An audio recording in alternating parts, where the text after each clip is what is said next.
15. It was the result of a 13th century power struggle between John and the rest of the English nobility, who resented his cruel and corrupt style of government. So eventually the nobles forced the king at sword point to concede to a big long list of demands about how he was going to run the government better from now on. The list of demands is very hard to understand today, in part because language is just so different now, and also because all of the nobles' complaints centered around political disputes that are like 800 years old. But you can still get the gist. A lot of the demands involve creating a clear, predictable system of legal rights for people who are not the king. So even though the particulars are not really relatable, Magna Carta can still be appreciated as like the first big English legal document to outline a few big important ideas. Here, this is Margaret Thatcher's summary. The demand that power be limited and accountable, the determination that force shall not override justice, the conviction that individual human beings have an absolute moral worth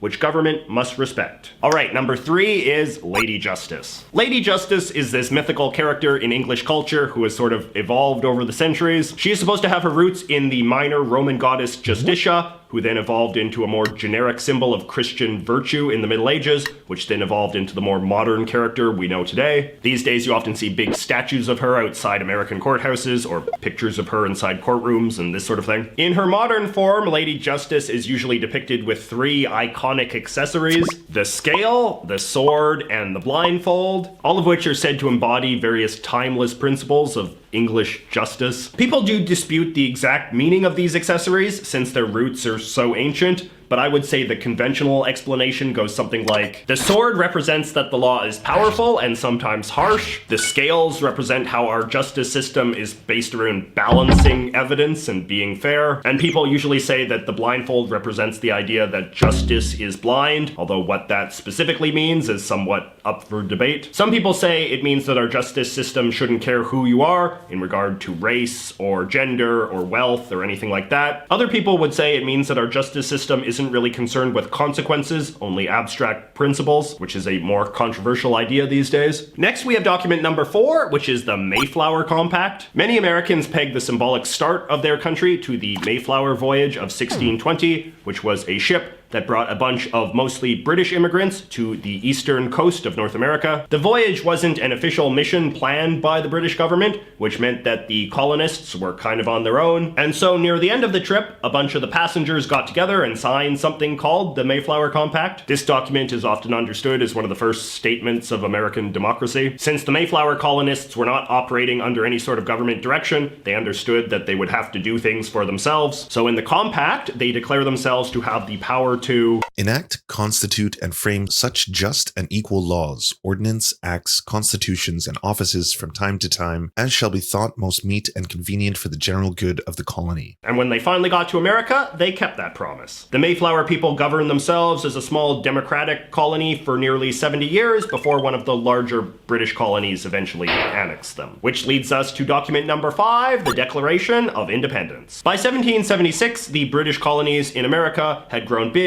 and successful, but were also growing increasingly resentful of the way that the British government was running their affairs. So a bunch of the leading colonial politicians of the time got together and wrote a big letter of protest. This was the Declaration of Independence, and it basically has 2 parts. The first part is the preamble, which is the famous part that everybody knows. It basically describes the founding fathers' general philosophy of what government is. We hold these truths to be self-evident, that all men are created equal, that they are endowed by their Creator with certain unalienable rights, that amongst these are life, liberty, and the pursuit of happiness, that to secure these rights, governments are instituted amongst men, deriving their just powers from the consent of the governed. But then there's the rest, which is this big long list of 27 specific complaints about the British government, mostly relating to the style of government that was practiced by King George III. This stuff is not as well remembered today. That's because, much like Magna Carta, the Declaration of Independence is full of a lot of very specific complaints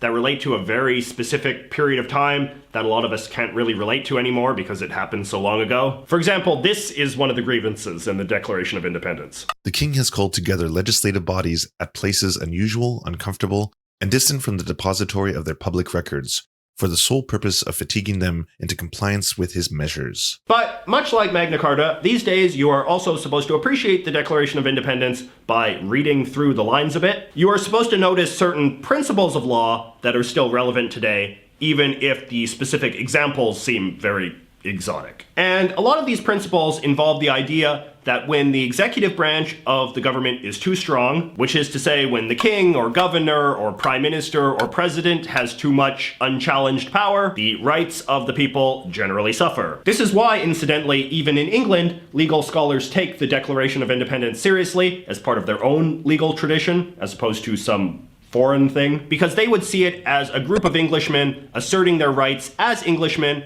in protest to a government that was violating the understood norms of proper English law. All right, number 6 is the Bill of Rights. When the American colonies separated from Great Britain, they wrote a new constitution for themselves, but it wasn't good enough. So under the reign of George Washington, the new American Congress passed a bunch of constitutional amendments outlining the fundamental human rights that are guaranteed to all Americans. I won't describe the rights in too much detail here, because there's a lot of them, and they are still a very active part of American law to this day. Freedom of speech, freedom of religion, protection from cruel and unusual punishment, these are all Bill of Rights things. The US Bill of Rights was the first modern attempt to articulate the fundamental human rights enjoyed by all peoples, and in that sense, it was one of the most influential things America has ever done. Nowadays, almost every country in the world has something like the Bill of Rights in their own constitution, often written in very similar language. Number 7 is the preamble to your state's constitution. As I'm sure you know, every state in the US has its own constitution, and much like the Declaration of Independence, every state constitution begins with a little preamble that describes that state's general philosophy of government. Most of the state preambles are very similar to one another. The preamble to the New York Constitution is a very standard example. We, the people of the state of New York, grateful to Almighty God for our freedom, in order to secure its blessings, do establish this Constitution.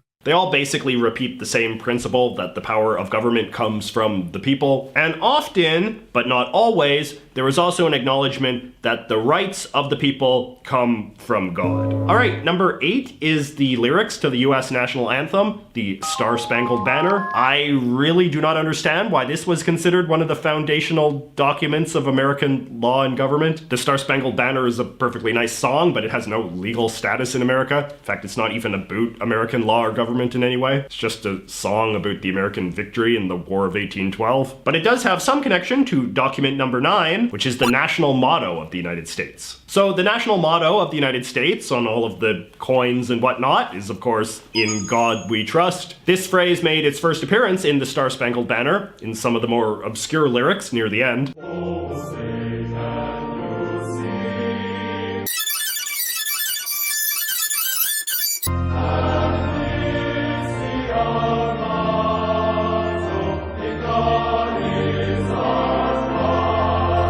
And ever since then, it has been a popular patriotic motto in the US, particularly when there has been a lot of anxiety about the role of God in American life, like in the aftermath of the Civil War, or during the Cold War, or even amid the growing secularism of our current age. But as religious tensions have grown in the U.S., 6 states in the last year have passed laws either allowing or requiring the phrase to be displayed in public schools. As students head back to classrooms, as you said, in Florida, the famous motto is prominently posted on school walls. Lawmakers there made displaying those words mandatory.